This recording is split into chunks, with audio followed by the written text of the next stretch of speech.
Bayonne. Temple montagne émergeant d'un océan d'arbres. Au cœur de la forêt, une statue énigmatique, le roi lépreux. Certains pensent qu'il était le juge des morts, d'autres, un roi charitable.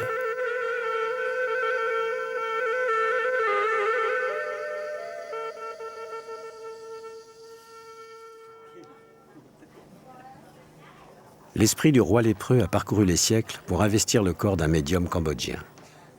Petit à petit, le médium se métamorphose en roi lépreux. C'est la voix de ce vénérable ancêtre au franc-parler qui s'exprime par sa bouche.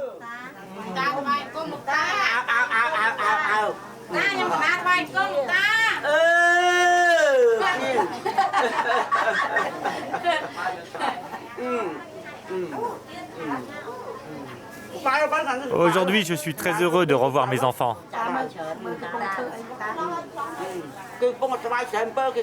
Je vois que vous prenez du bon temps. Je vois que certains sont enlacés et d'autres ont les jambes en l'air. Vénérable ancêtre, regardez votre petit-fils.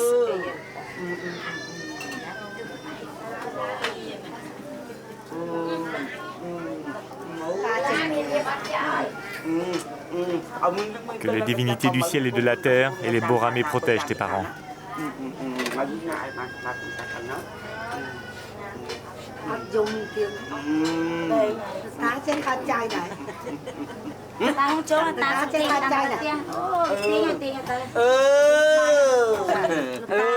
Vénérable ancêtre, j'ai dit que j'allais vous offrir un peu d'argent. Espèce de déchet de la branche. Elle disait m'offrir de l'argent et elle m'a roulé. Maintenant qu'elle est malade, elle se rappelle. Comme dit l'adage, en temps de frayeur, on promet un éléphant, mais la calmie venue, on offre un œuf.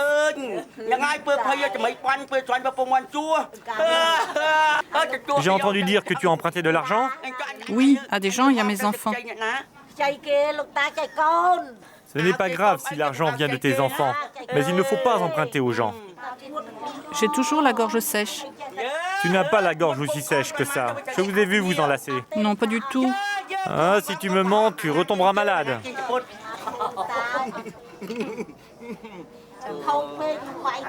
Que tu sois guéri, que tu sois délivré du mal.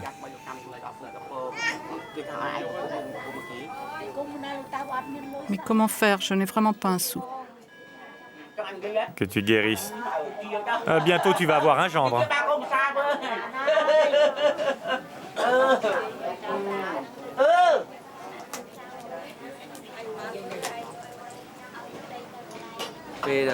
Quand ma femme était enceinte, elle était toujours malade. Nous sommes venus voir le vénérable ancêtre qui l'a soignée. Elle avait mal, elle se tordait de douleur. Pendant sa maladie, elle est venue se reposer chez le vénérable ancêtre. Maintenant qu'elle a accouché, on lui amène le bébé. Il est vraiment très fort. Avant, je ne voulais pas venir, mais en voyant ses prouesses, j'ai commencé à croire en lui.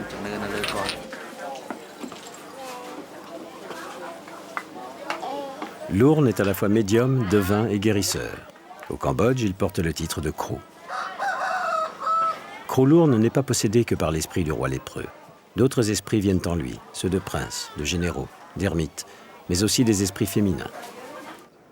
Kro Lourn est ici possédé par l'esprit d'une princesse de l'époque angkorienne. Enfant, Lourn vivait à la campagne, son père était médecin. À l'arrivée au pouvoir des Khmers rouges de Pol Pot, son père fut tué et Lourn fut envoyé dans un camp de travail.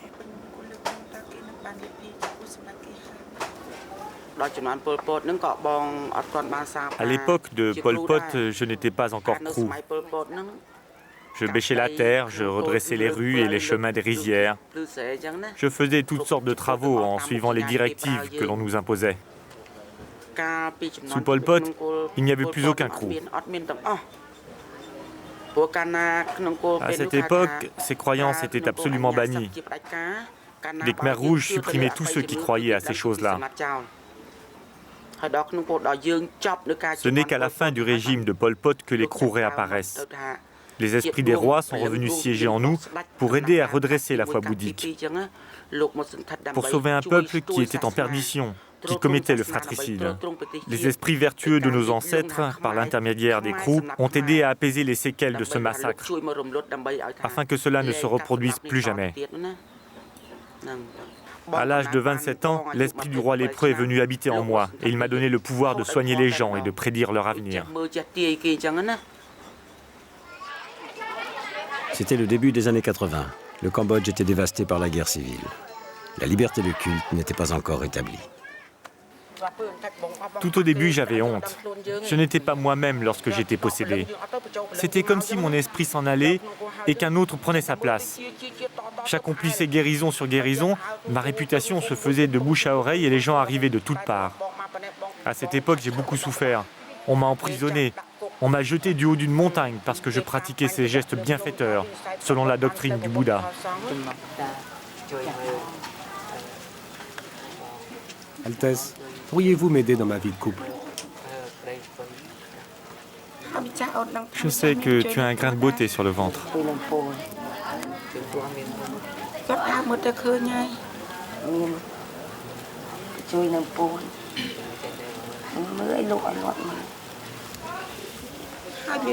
Pourquoi ta femme te tourne-t-elle le dos? Qui m'a répondu qu'elle a un amant? J'ai des soupçons.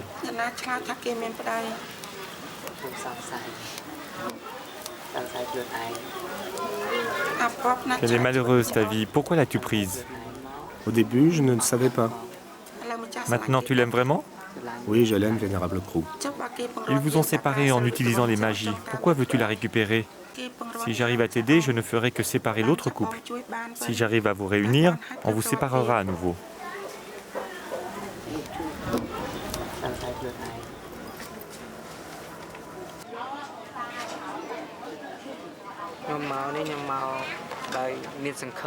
Je suis venu avec le ferme espoir de ne plus jamais repenser dorénavant à ma femme et à mon enfant. Puisqu'ils ne veulent plus de moi, je demande au vénérable ancêtre de m'éclairer, de me montrer le bon chemin.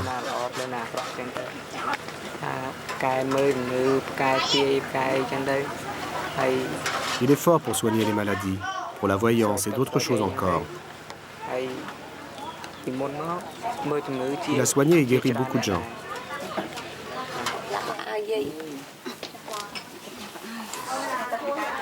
Les esprits qui prennent possession de Kro Lourn sont des personnages de l'histoire ou de la mythologie cambodgienne, appelés Borame.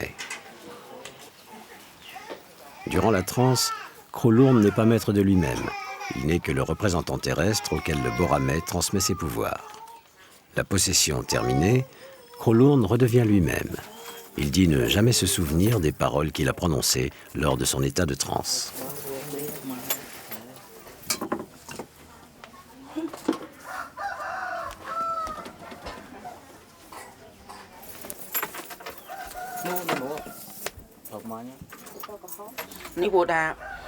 C'est le roi lépreux qui me dit ce que je dois faire. Par exemple, ce matin, quelle divinité vais-je accueillir? Le roi lépreux me dit que c'est la princesse Neang Somavate. Alors je m'habille en princesse Neang Somavate.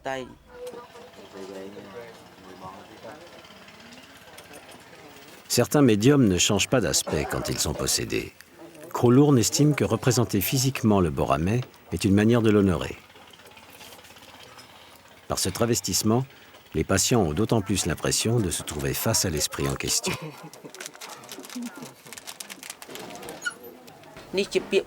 À l'heure actuelle, il y a des gens qui m'injurient, mais je ne leur réponds pas, sinon je commettrai un péché.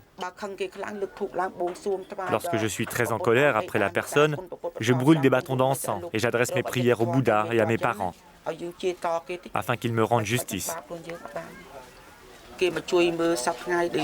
Les gens qui viennent me consulter sont très variés.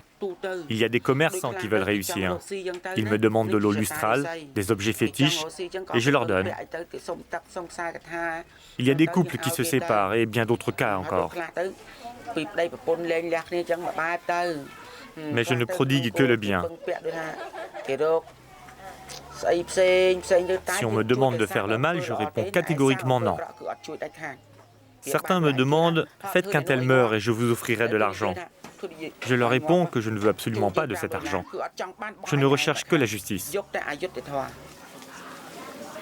La possession commence toujours par une incantation. Quand le Borame est en lui, le Krou se tourne vers les patients. C'est alors le Borame qui s'exprime par l'intermédiaire du Krou. Il faut qu'elle repasse un examen. Je vous offrirai une tonne de ciment si elle le réussit. Elle réussira son examen. Elle aura même la chance de recevoir un animal à 2 pattes.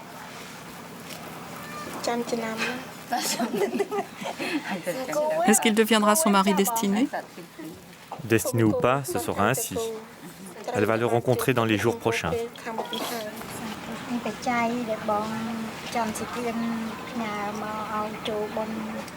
Krolurn n'est pas un cas unique. Il existe des milliers de crews au Cambodge où la grande majorité de la population, du roi aux simples paysans, confrontés à un problème insoluble, qu'il soit de santé, de famille ou de travail, consulte régulièrement un ou plusieurs crews. Souvent, dans chaque village, une femme, un homme, laïque ou religieux, est reconnu par la communauté comme médium. C'est par son intermédiaire que les ancêtres s'expriment, révèlent la cause du mal, les remèdes et les offrandes appropriées. La transe terminée, le médium reprend ses activités civiles ou religieuses. Certains médiums se consacrent à plein temps à cette activité. Tel est le cas de Krolurn, qui décida de mener une vie pure et chaste alors qu'il était marié et père de 6 enfants. Au Cambodge, la croyance en l'impureté de la femme est encore très présente, et cette impureté est capable de neutraliser toute l'efficacité d'un crew.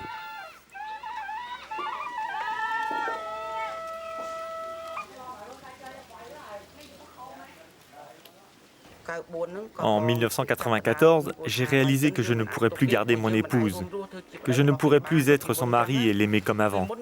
Je n'avais plus de désir charnel.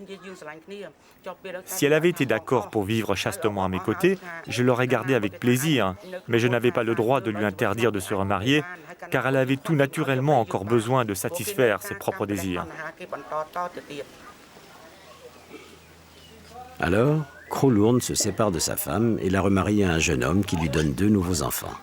De son côté, Krolurn adopte une fillette orpheline. Tous vivent dans la Maison Bleue.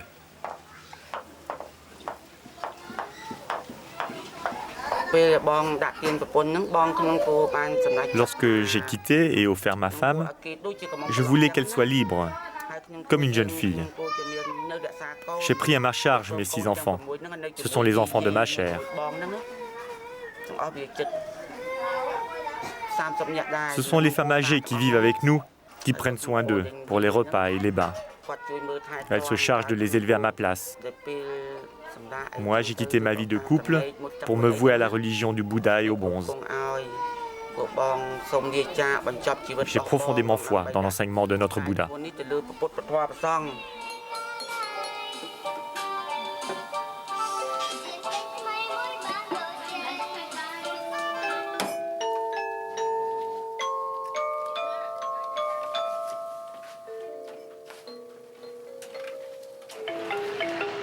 Pour élever ses enfants, assurer la vie quotidienne de la maison, faire les courses, la cuisine, recevoir les visiteurs, les malades, Krolurn est secondé par une dizaine d'hommes et de femmes, jeunes ou âgés. Certains ne passent que quelques jours dans la Maison Bleue, d'autres restent en permanence, comme Soti.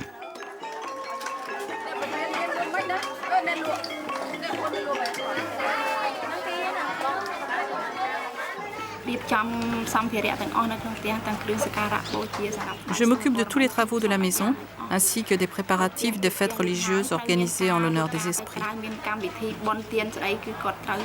À la demande du crew, je pars prévenir le voisinage, les gens de Phnom Penh et de divers villages, qu'il va y avoir telle cérémonie, à tel jour, à tel moment, en l'honneur de ceci ou de cela. Après avoir accompli cette mission, je reviens ici et je fais ensuite fonction de cuisinière. Je prépare les repas pour les invités qui arrivent de toutes parts.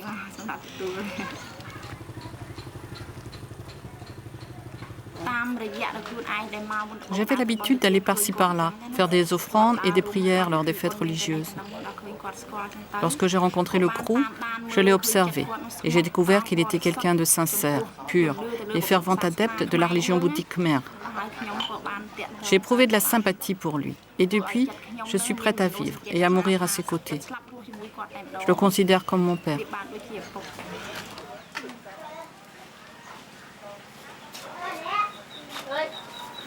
Chaque mois, la nuit de pleine lune est une nuit sainte. Des cérémonies religieuses particulières sont organisées. Dans la maison, Tout le monde prépare les offrandes.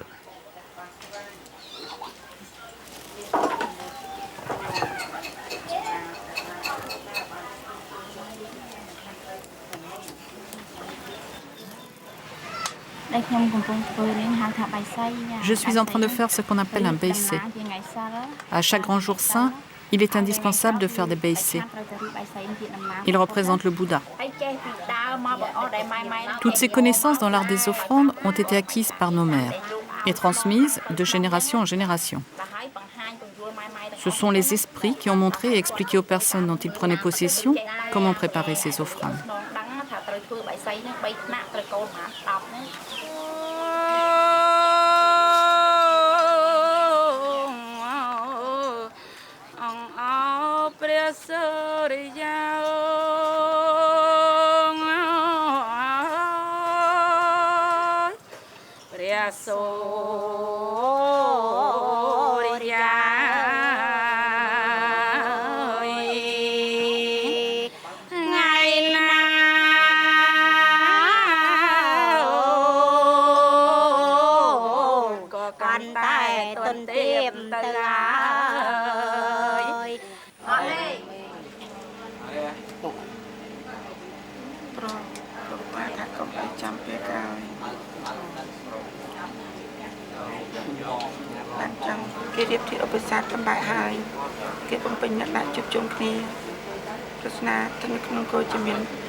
Un couple marié depuis quelques années, n'arrivant pas à avoir d'enfants, est venu consulter Crowlourn.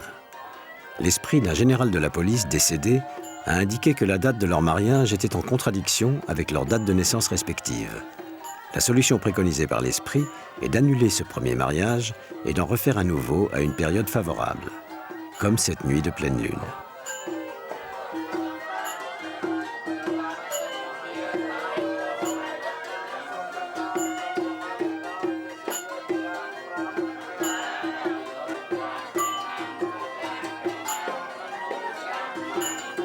Le Boramé du général de police est venu en Crowlourn afin de bénir ce nouvel hymen.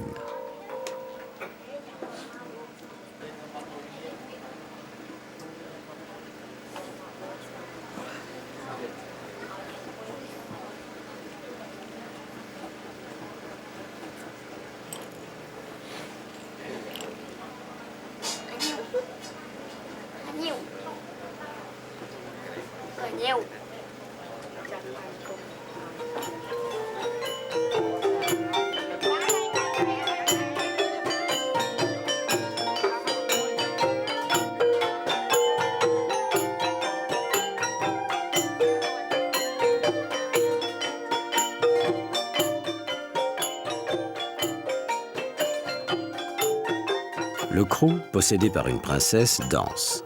Toute la nuit, Crowlourn fera appel à une dizaine de Boramés différents afin de les honorer.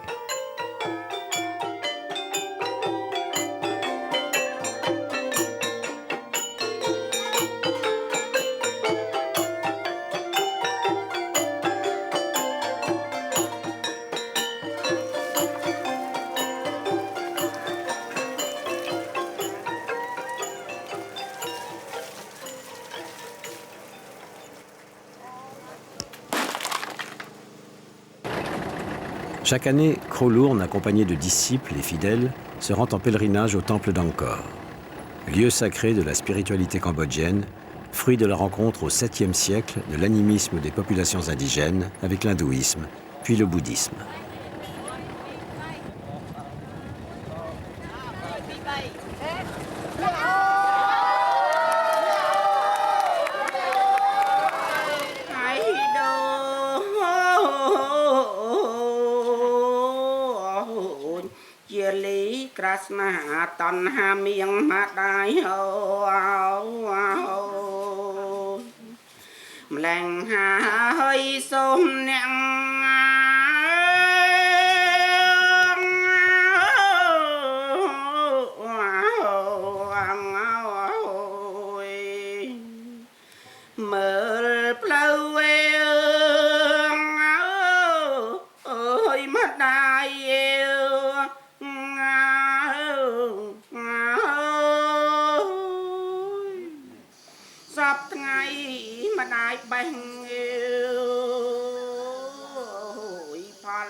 Prakan, temple érigé par le roi Jayavarman VII, dont certains pensent qu'il est le roi lépreux.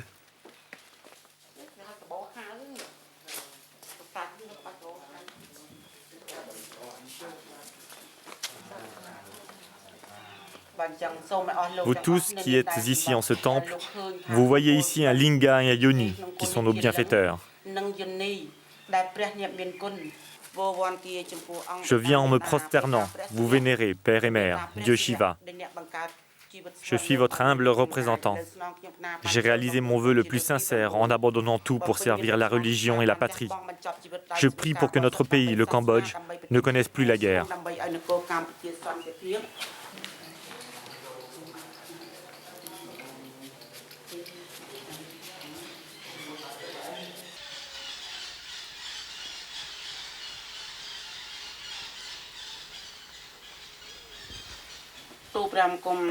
Je me prosterne respectueusement à vos pieds, déesse Indra Devi, princesse Kema et Somavate, vous qui descendez en moi afin de me permettre de trouver la voie de la vérité. Que ceci exauce vos vœux, par cette eau je vous bénis. Que la pauvreté vous soit épargnée, que vous ayez des voitures et des maisons pour toujours. Et un petit coup pour moi aussi.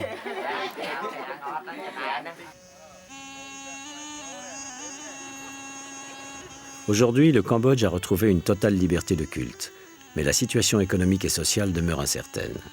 Pour la population, les temples d'Angkor symbolisent un passé glorieux dont ils rêvent. Ce pèlerinage est aussi l'occasion de rencontrer d'autres Kro.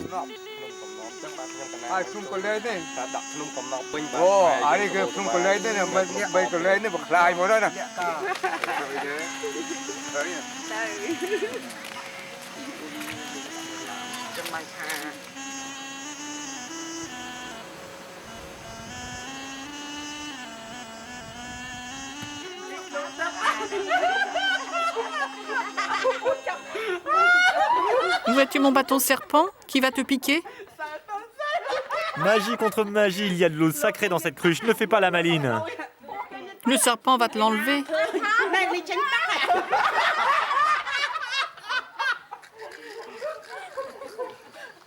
Moment de détente avant de prier au cœur du Bayonne, temple où les 4 visages de ses 40 tours représentent l'omniprésence divine.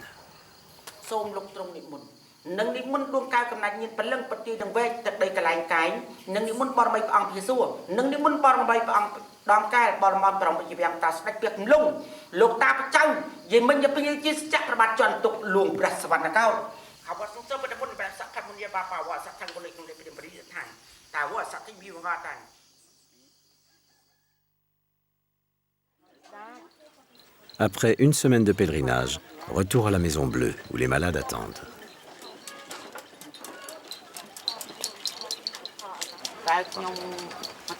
Le représentant des Boromé que je suis manque d'argent. Et c'est la raison pour laquelle je n'ai pas pu arranger correctement un abri pour accueillir les malades, afin qu'ils soient logés aisément. Mais je les soigne avec ferveur et bénévolement.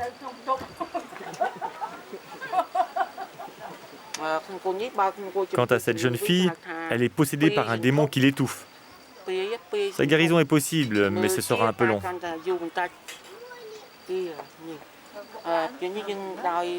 Selon le savoir religieux, et si c'est un cas où le démon la hante, je n'utilise pas des médicaments. J'utilise la médecine traditionnelle.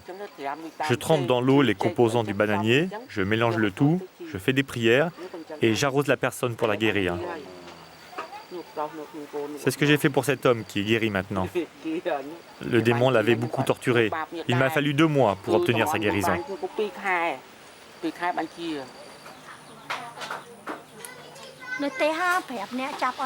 À la maison, 5 personnes n'arrivaient pas à le maintenir. Il était très fort. Même s'il avait les membres ballants, il était quand même très fort. C'était comme s'il avait quelque chose dans le corps. En voyant une fenêtre, il voulait se diriger vers elle. Quand il se cognait, il n'avait même pas mal. Les médecins l'ont soigné. Mais ne voyant aucune amélioration, ils ont déclaré ne plus savoir comment traiter cette maladie. Ils l'ont renvoyé à la maison. La famille venait le voir comme si c'était la dernière fois.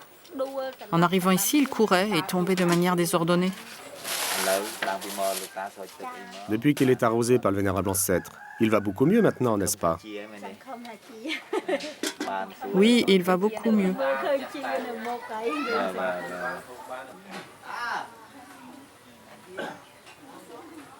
30 années de guerre ont complètement détruit la médecine dite moderne. Malgré l'aide internationale, les soins demeurent précaires et trop onéreux pour la grande majorité de la population.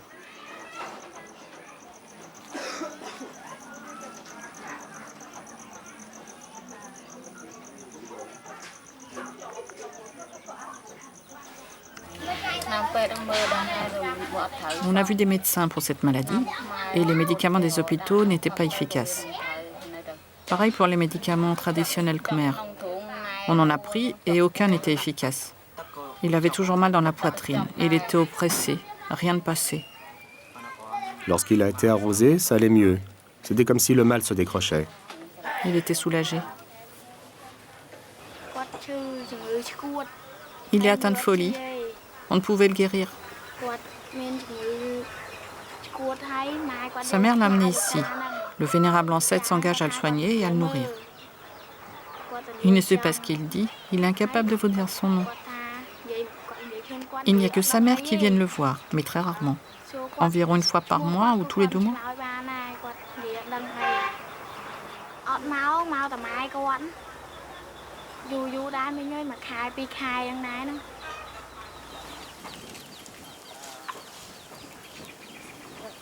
Le CRU prend totalement en charge les malades les plus démunis. Les autres achètent et préparent eux-mêmes leur nourriture, comme Vanna, qui est là depuis 2 semaines.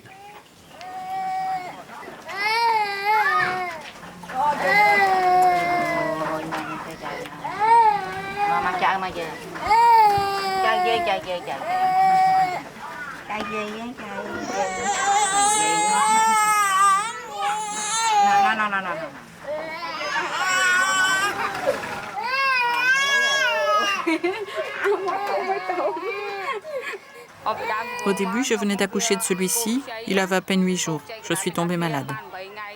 C'était à cause des vaisseaux sanguins et j'ai alors acheté des médicaments pour me soigner. J'enflais à chaque fois qu'on m'injectait du sérum. Toutes les piqûres s'avéraient inefficaces. J'ai dépensé beaucoup d'argent. Je me suis ruinée. J'ai commencé alors à me fier à mon destin et je suis venue à la rencontre du vénérable ancêtre.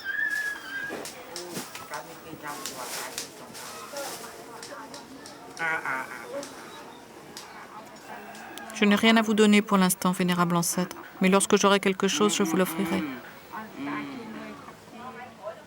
Oui, mais il semblerait que tu vas beaucoup mieux, n'est-ce pas? Je me suis dit que, puisque tu es si malheureuse, ne vaut-il pas mieux que tu meures afin que ton mari prenne une autre femme? Oui, que je meure donc. Alors meurs donc. C'est comme ça que fait celui qui connaît la magie. Il te lie de cette façon. Mais je vais t'aider à guérir. Va boire ton médicament et brûle chaque jour 5 bâtons d'encens.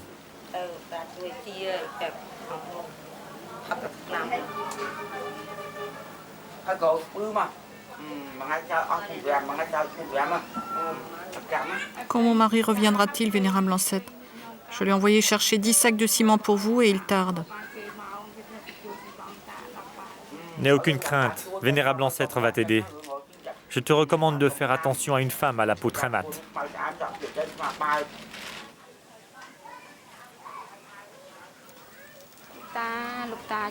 Le vénérable ancêtre m'a dit que c'est une femme à la peau mate qui m'a jeté un maléfice. Elle était prête à me tuer. Mon mari a effectivement eu une relation avec une telle femme. À l'époque, je les poursuivais, je les insultais, je leur cherchais des histoires. Et comme ils ne savaient plus quoi faire, ils se sont séparés. Le vénérable ancêtre dit qu'elle voulait diriger son maléfice sur mon mari et malheureusement, c'est tombé sur moi. Je ne pourrai partir que lorsque je serai complètement guérie et que le mal envoyé par cette femme ait complètement disparu.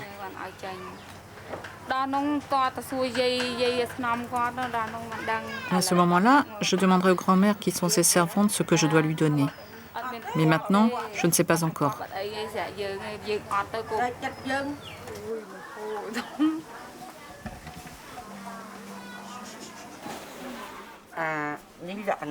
Il n'y a pas vraiment de conflit entre médecine moderne et médecine traditionnelle. La différence, c'est que lorsque quelqu'un est possédé par un démon, les piqûres que font les médecins modernes n'y feront rien. Par contre, si la personne est malade sans être possédée, ces piqûres sont efficaces. J'associe les médicaments modernes à ma médication traditionnelle s'ils peuvent m'aider à contrôler la maladie. Je ne demande pas mieux que la personne soit vite guérie pour qu'elle puisse retourner vivre parmi les siens. Je ne cherche pas à me ramener tous les honneurs. Je ne repousse pas la personne qui prend des médicaments modernes. Tant mieux si ces médicaments la guérissent plus vite pour qu'elle puisse rentrer chez elle. Je ne lui imposerai à aucun moment ma médecine traditionnelle, tout en lui interdisant de prendre en parallèle les médicaments modernes.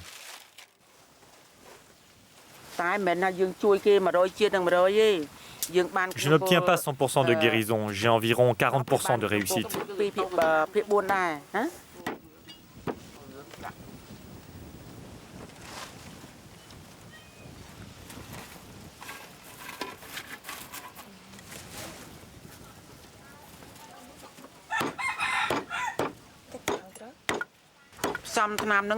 Lorsque toutes les plantes ont été assemblées, je commence la prière pour réveiller le pouvoir du médicament.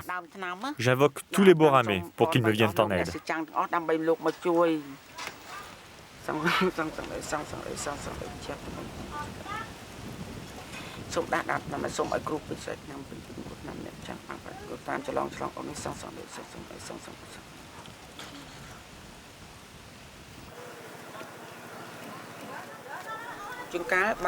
Si le cas est bénin, la divinité me dicte d'arroser le malade 3 fois par jour et pendant 3 jours, le matin, l'après-midi et le soir vers 20 heures.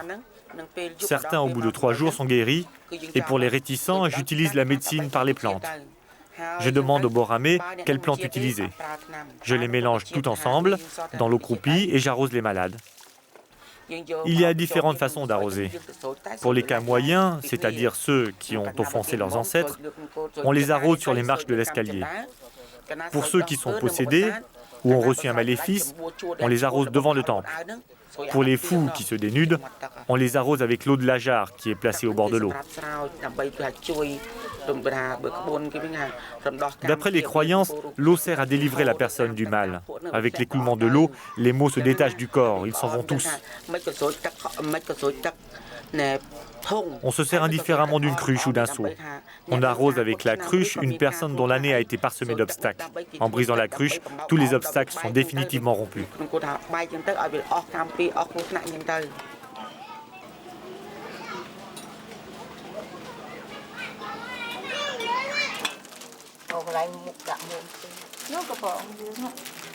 Les vêtements, les parures, les bijoux de faible valeur que porte l'ourne lors des séances de possession sont des dons des personnes qu'il a aidées.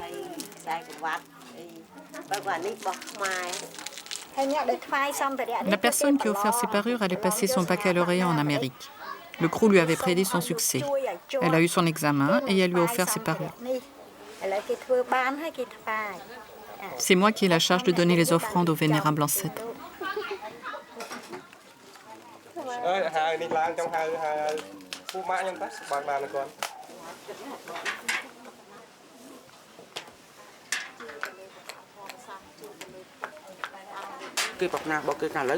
Les gens aisés me demandent ce que je veux. Je ne veux pas d'argent, je ne veux que du ciment, qu'ils m'apportent 10, 20 ou 100 sacs de ciment.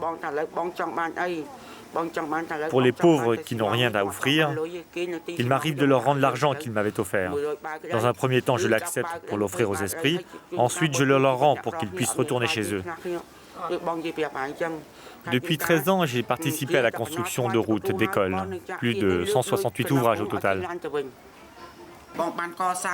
Mon seul et dernier souhait serait un temple, comme ce modèle que j'aime.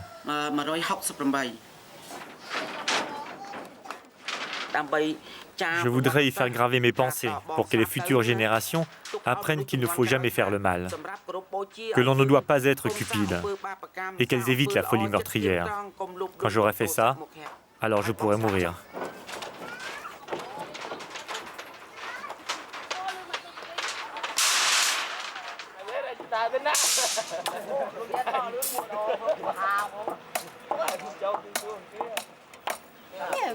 Elle n'a pas peur du serpent.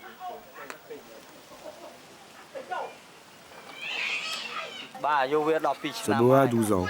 Je l'ai amené ici car chez moi il était à l'étroit. Ici il est libre et en plus il est béni. Car prochainement, il y aura un immense temple. Le temple Vessandor.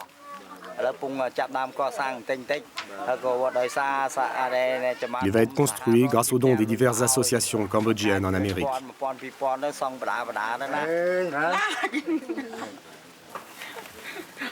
Oh, ce serpent me fait peur.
Tous nos rites d'offrande et de prière sont de religion brahmane, car nos prières et nos demandes ne se réalisent pas avec la religion bouddhique. Bouddha a quitté ce monde pour le ciel, alors il ne nous entend plus. Je pratique plutôt la religion brahmane, mais la religion bouddhique et la religion brahmane vont de pair.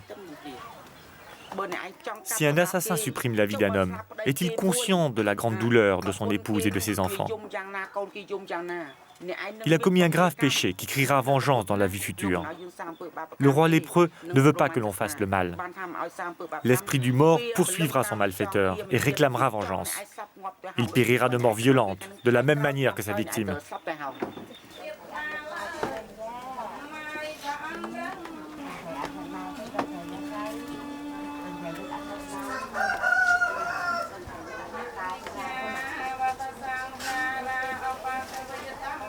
Tateyam pedohamang saranang kejahami. Tateyam pedohamang saranang kejahami. Tateyam pesangkehang saranang kejahami. Tateyam pesangkehang saranang kejahami.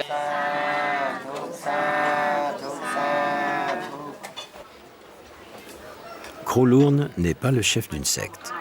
Les gens qui viennent le consulter restent entièrement libres d'appliquer ou non les conseils des Borâmais. Ils restent ou partent comme ils veulent. Krolourn n'exige rien d'eux. Même si Krolourn ne fait pas partie de la hiérarchie religieuse, les bonzes participent à ces cérémonies et lui-même prie dans les pagodes.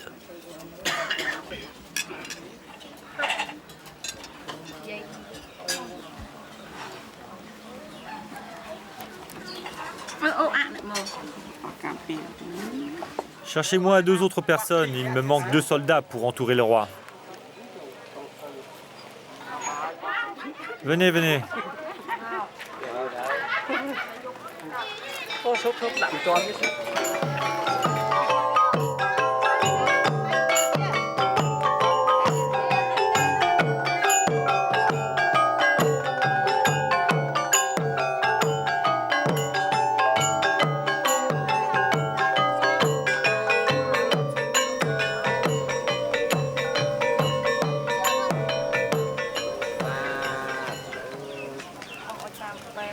Nouvelle pleine lune.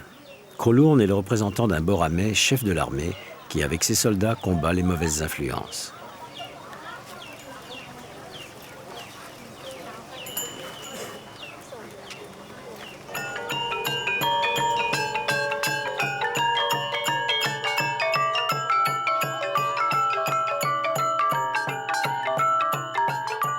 Cérémonie d'offrande aux généraux, accompagnée de nourriture, de boissons et de faux billets que l'on brûle. La lueur du feu signifie que l'offrande s'élève vers les esprits.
Au milieu de la nuit, les offrandes sont mises à l'eau pour les âmes errantes des ancêtres décédés de mort violente. Ces âmes sont très dangereuses pour les vivants qui ne les respecteraient pas.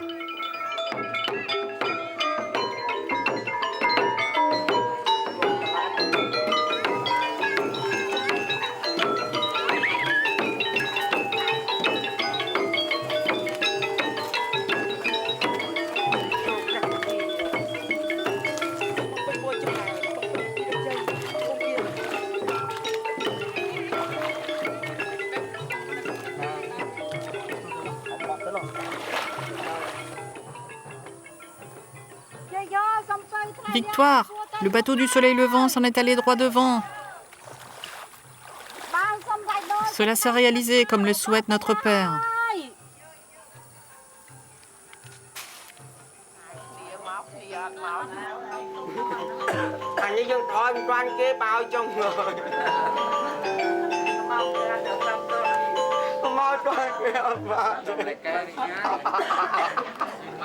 Les cérémonies des nuits de pleine lune se terminent traditionnellement dans la joie.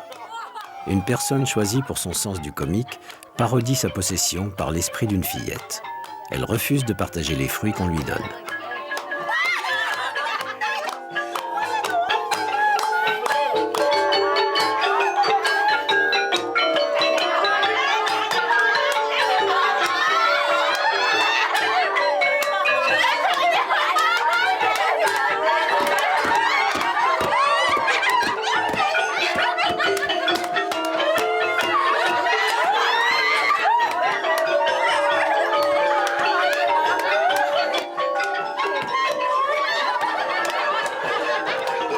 Au petit matin, les patients guéris rentreront chez eux.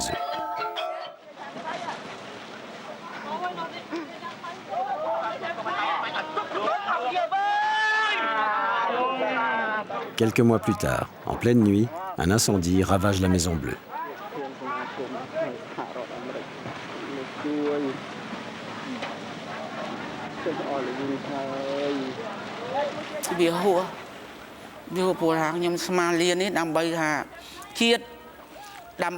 J'étais désespéré. J'ai tout abandonné pour consacrer ma vie à la nation, à la religion, au roi, pour la paix du Cambodge. Pourquoi doit-on souffrir autant? Devant le feu, l'esprit du roi lépreux qui était en moi m'a empêché de me jeter dans les flammes.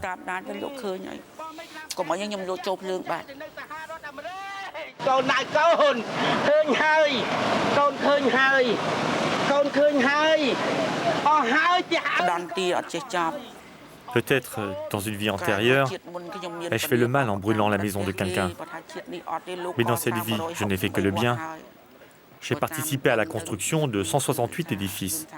Je pense que c'est un acte criminel dû à la jalousie.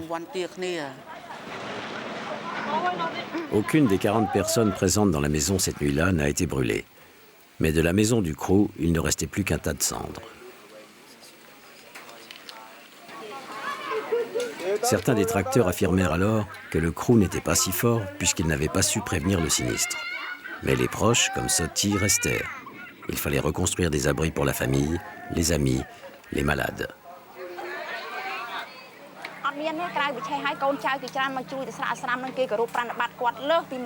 En fait, les gens savent que le Krou est bon. Et ils considéraient que le malheur qui le frappait était injuste. Alors, ils venaient le voir. Ils ne savaient pas quoi lui dire, mais ils étaient là pour le soutenir. Et ils continuèrent de plus belle en l'aidant à construire le temple.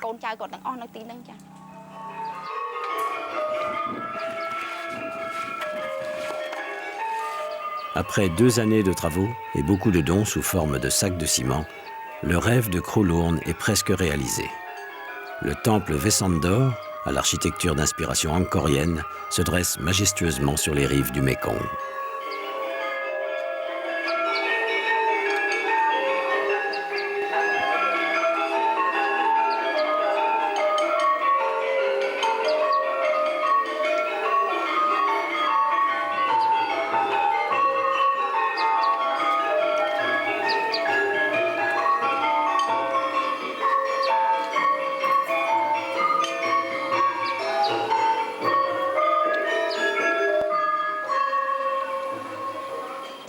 Sur les murs du temple sont inscrits la biographie du Kru et les noms des donateurs. Il a fallu rassembler près de 300 000 francs, une fortune pour le Cambodge. Certains pensent que cet argent aurait pu servir à la construction d'un dispensaire. Il y a deux sortes de médecine, la médecine moderne et la médecine traditionnelle.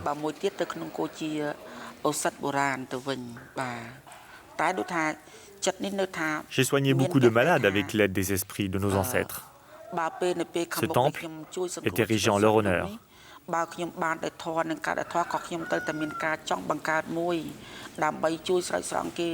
Il est un exemple pour les futures générations après ma mort.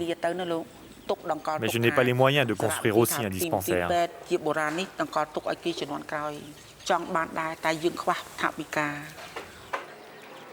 Les malades qui continuent d'affluer demeurent dans des abris de fortune autour du temple.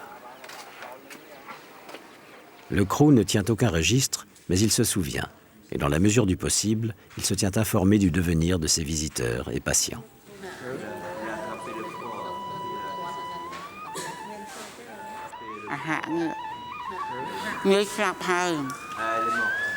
C'est Ak, il est mort.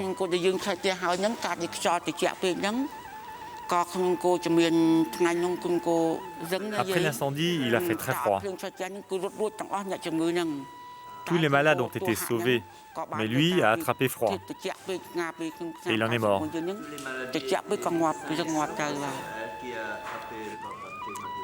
Je me souviens d'eux. Ils vivent en province, à Pailin. Ils vont bien, ils ont un casino. Elle est complètement guérie. Elle habite au marché central. Lui, il est parti guéri, mais quelques temps plus tard, il a mangé de la viande avariée et il en est mort.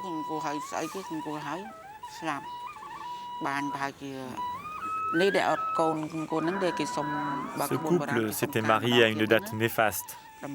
Alors je les ai remariés. Ils ont eu un enfant, mais ils l'ont perdu lors d'une fausse couche.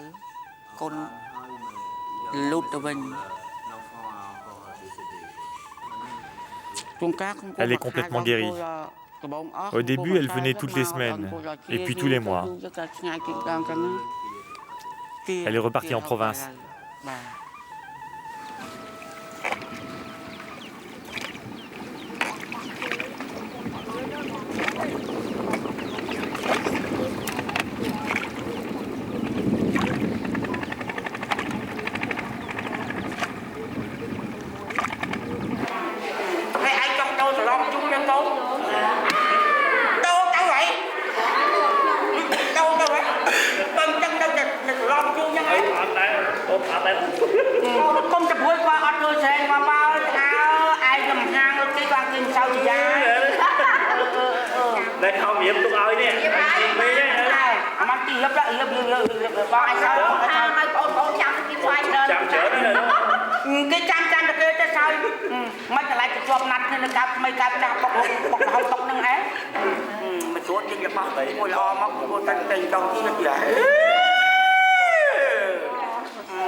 Durant leurs 4 années au pouvoir, les Khmers rouges de Pol Pot appliquèrent à la lettre l'idéologie maoïste en faisant table rase du passé.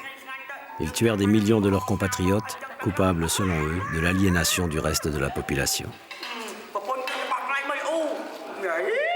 Depuis le retour de la paix, les Cambodgiens tentent de retrouver le sens de la vie en essayant de cicatriser leurs traumatismes physiques et moraux. D'où l'importance du rôle social du Kru, qui témoigne de la reconstitution de l'histoire et des mythes cambodgiens au travers des rites et croyances.